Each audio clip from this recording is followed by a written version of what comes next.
आज हम लोग बात करेंगे, ध्यान रखेंगे, मौलिक अधिकार के बारे में। पहले ही हम बोल चुके हैं, लूसेंट आपके सामने एक एक चीज़ को रखेंगे।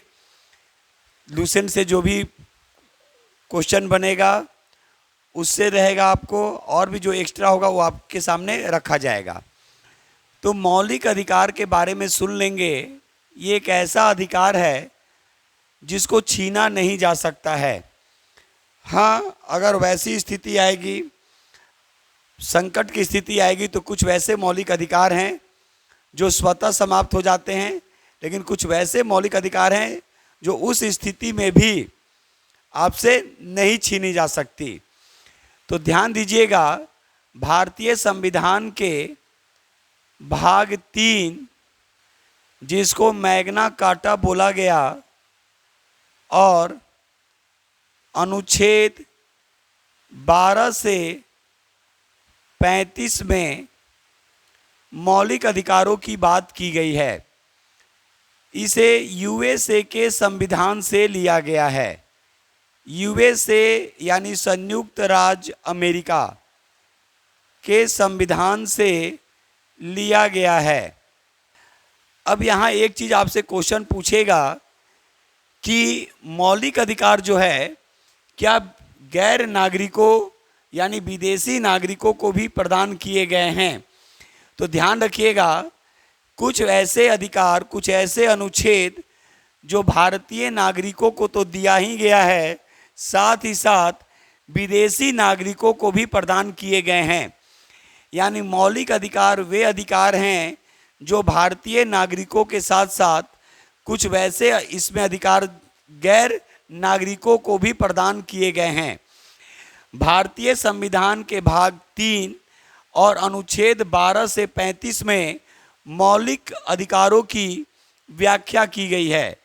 इसे यूएसए के संविधान से लिया गया है। नेक्स्ट, ध्यान दीजिएगा, जब मौलिक अधिकार भारतीय संविधान में लाया गया उस समय इसकी संख्या 7 थी, लेकिन वर्तमान समय में देखेंगे तो वर्तमान समय में 6 मौलिक अधिकार हैं। 6 मौलिक अधिकार प्रदान किए गए हैं, अधिकार हैं। अब ध्यान देंगे, ये 7वां जो मौलिक अधिकार था ये संपत्ति का अधिकार था, याद रखिएगा। तो संपत्ति के अधिकार को मौलिक अधिकार से हटाकर इसे कानूनी अधिकार या विधि का अधिकार दे दिया गया। कानूनी अधिकार इसको दे दिए गए। इस तरह से मौलिक अधिकारों की कुल संख्या 6 हो गई। अब ये 6 मौलिक अधिकार कौन कौन से हैं देखेंगे एकदम आराम से। पहला, समानता का अधिकार। ये समानता का अधिकार जो है भारतीय संविधान के अनुच्छेद 14 से 18 में वर्णित है, याद रखेंगे। 14 में क्या है? सभी के लिए एक समान विधि के समक्ष कानून जो दिए गए हैं। 15 धर्म, जाति, लिंग के आधार पर भेदभाव नहीं। 16 में क्या है? लोक नियोजन की बात की गई। 17 में अस्पृश्यता का अंत किया गया और 18 में उपाधियों का अंत किया गया, उसकी बात की गई है। दूसरा है स्वतंत्रता का अधिकार, काफ़ी इम्पोर्टेंट है। स्वतंत्रता का अधिकार जो दिया गया, ये दिया गया अनुच्छेद 19 से 22 में। 19 में क्या है? बोलने की स्वतंत्रता, देश के अंदर आवागमन की स्वतंत्रता। लेकिन कोरोना काल में आप देखे होंगे कि देश से आवागमन की स्वतंत्रता को भी समाप्त कर दिया गया था। तो हम क्या बोले, वैसी संकट की स्थिति में जब जरूरत पड़े तो इसको वापस लिया जा सकता है। इस चीज़ को ध्यान रखेंगे। प्रेस की स्वतंत्रता, इसमें बहुत सारे हैं ABCD करके। उसी तरह अनुच्छेद 20 क्या कहता है कि एक अपराध के लिए एक ही बार सजा का प्रावधान। वहीं 21 में प्राण एवं दैहिक स्वतंत्रता का अधिकार दिए गए हैं।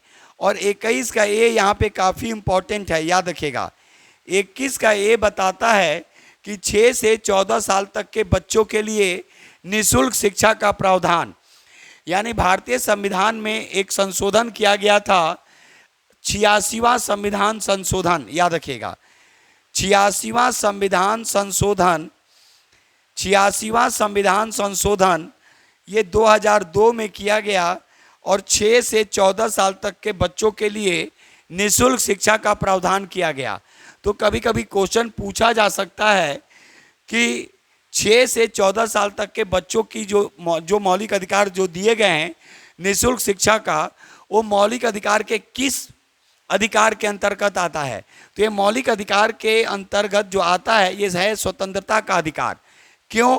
क्योंकि स्वतंत्रता का अधिकार अनुच्छेद 19 से 22 है और यहाँ पर चर्चा की गई 21 का ए, तो ये भी माइंड में अपने रखना है। उसी तरह अनुच्छेद 22 क्या कहता है? अनुच्छेद 22 कहता है कि भाई अगर कोई अपराधी अगर बनने जा रहा है तो उसको रोकना, यानी उसको रोकने का भी प्रावधान हमारे भारतीय संविधान में किए गए हैं। तो ये दूसरा रहा स्वतंत्रता का अधिकार। तीसरा देखिए, तीसरा है शोषण के विरुद्ध अधिकार। तो शोषण के विरुद्ध अधिकार कहने का मतलब याद रखेंगे, शोषण के विरुद्ध अधिकार कहने का मतलब क्या है? हम आएंगे यहाँ पर संपत्ति के अधिकार को कैसे समाप्त किया गया उस पर भी चर्चा करेंगे। शोषण के विरुद्ध अधिकार यानी किसी का शोषण नहीं किया जा सकता है, ये भी ध्यान रखना होगा। अनुच्छेद 23 और 24 क्या कहता है? अनुच्छेद 23 कहता है कि हम किसी से बलपूर्वक या बेगारी से काम नहीं ले सकते हैं। ये नहीं कि किसी से काम करवा लिए और उसको कुछ दिए ही नहीं, या अपने बल पे पूर्वक काम करा लिए जोर जबरदस्ती से तो ये भी क्या है? कानूनन अपराध है। दूसरा चीज अनुच्छेद 24 कहता है कि 14 साल से कम उम्र के बच्चों से कल कारखानों या ऐसे जगह जहाँ पे खतरे की स्थिति हो उनसे काम नहीं लिया जा सकता है। याद रखेगा। तो अनुच्छेद 24 क्या कहता है कि 14 साल से कम उम्र के बच्चों से खतरनाक काम नहीं लिए जा सकते हैं। उसी तरह चौथा क्या है? धार्मिक स्वतंत्रता का अधिकार। धार्मिक स्वतंत्रता का अधिकार क्या है भाई? हमें कोई भी धर्म मानने, उसका प्रबंध करने या उसका प्रचार प्रसार करने का अधिकार है। तो ये है 23-24 में शोषण के विरुद्ध। धार्मिक है 25 से 28, यानी लेकिन जबरदस्ती अगर आप किसी का धर्म परिवर्तन करवा रहे हैं तो वो कानूनन अपराध है। लेकिन कोई स्वेच्छा से किसी भी धर्म का प्रचार प्रसार, ठीक है, कर सकता है, ये है प्रावधान। ऐसा नहीं है कि हम अपने धर्म का प्रचार नहीं कर सकते हैं, इस चीज को याद रखेगा। तो धार्मिक स्वतंत्रता का अधिकार 25 से 28 है। उसी तरह सांस्कृतिक और शिक्षा का अधिकार। तो सांस्कृतिक और शिक्षा का जो अधिकार जो दिए गए हैं, याद रखिएगा, सांस्कृतिक और शिक्षा का जो अधिकार है यानी अल्पसंख्यकों के लिए ये है 29 और 30, यानी माइनॉरिटी के लिए संस्कृति और शिक्षा के जो अधिकार जो दिए गए हैं अनुच्छेद 29 और 30 में है। और उसी तरह संवैधानिक उपचारों का अधिकार, यानी अगर मेरा मौलिक अधिकारों का हनन हो रहा है तो संवैधानिक उपचारों के अधिकार के तहत संवैधानिक उपचारों का अधिकार ये अनुच्छेद 32 में है। यानी अनुच्छेद 32 के तहत हम अपनी मौलिक अधिकारों के लिए सुप्रीम कोर्ट और अनुच्छेद 226 के तहत हाई कोर्ट में हम लोग रिट दायर कर सकते हैं। यानी संवैधानिक उपचारों का जो अधिकार है अनुच्छेद 32 में है, याद रखिएगा। अब अगर हमको मौलिक अधिकार का अगर मेरा हनन हो रहा है, मौलिक अधिकार हमें नहीं मिल रहे हैं, याद रखिएगा, तो इसके लिए हम लोग सुप्रीम कोर्ट में अनुच्छेद 32 और हाई कोर्ट में अनुच्छेद 226 के तहत रीट दायर कर सकते हैं। इस चीज को याद रखिएगा। यानी ये सब क्वेश्चन एकदम आपको याद रखना पड़ेगा। अब हम फिर आ रहे हैं, देखिए संपत्ति का अधिकार।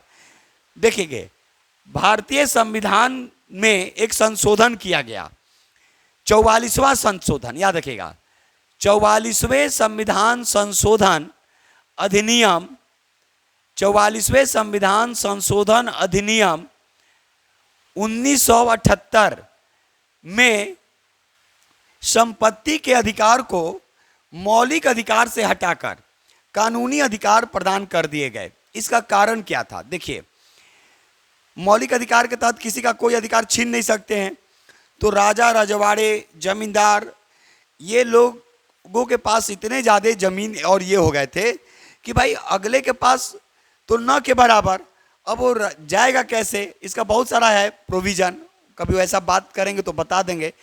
तो इसलिए सरकार ने, अब ये लोग अगर सुप्रीम कोर्ट जाएंगे, हाई कोर्ट जाएंगे, तो इनको तो अधिकार मिलेगा ही, लेकिन जिनके पास छोटे टुकड़े हैं, जो कम है, तो फिर तो अधिकार से वंचित हो जाएंगे, समाज में अराजकता की स्थिति उत्पन्न हो जाएगी। तो इसके लिए संविधान में एक संशोधन किया गया और कहा गया कि संपत्ति का अधिकार मौलिक अधिकार नहीं है, ये एक कानूनी अधिकार है और भाई कोई भी जा सकता है। अब मौलिक अधिकार, अब सिंपल सा मौलिक अधिकार, अब कोई अपना कहेगा कि नहीं ये मेरा है, ये मेरा मौलिक अधिकार है, तो स्वाभाविक है। तो संपत्ति का अधिकार मौलिक अधिकार था, इसीलिए दिक्कत आ रही थी। तो इसको फिर से संपत्ति के अधिकार को मौलिक अधिकार से हटाकर कानूनी अधिकार प्रदान किए गए। तो एक बार फिर से आराम से सुन लीजिए। मौलिक अधिकार भारतीय संविधान के भाग 3 और अनुच्छेद 12 से 35 में वर्णित है। इसे यूएसए के संविधान से लिया गया है। यह न्यायालय में वाद हो सकता है, यानी हम न्यायालय में इसके अगर हनन होगा तो हम न्यायालय में जा सकते हैं। पहले मौलिक अधिकारों की संख्या 7 थी, लेकिन भारतीय संविधान में एक संशोधन किया गया। भारतीय संविधान संशोधन अधिनियम 44वें संविधान संशोधन अधिनियम 1978 के तहत संपत्ति के अधिकार को मौलिक अधिकार से हटाकर कानूनी अधिकार प्रदान कर दिए गए। इस तरह से वर्तमान समय में मौलिक अधिकारों की कुल संख्या 6 है।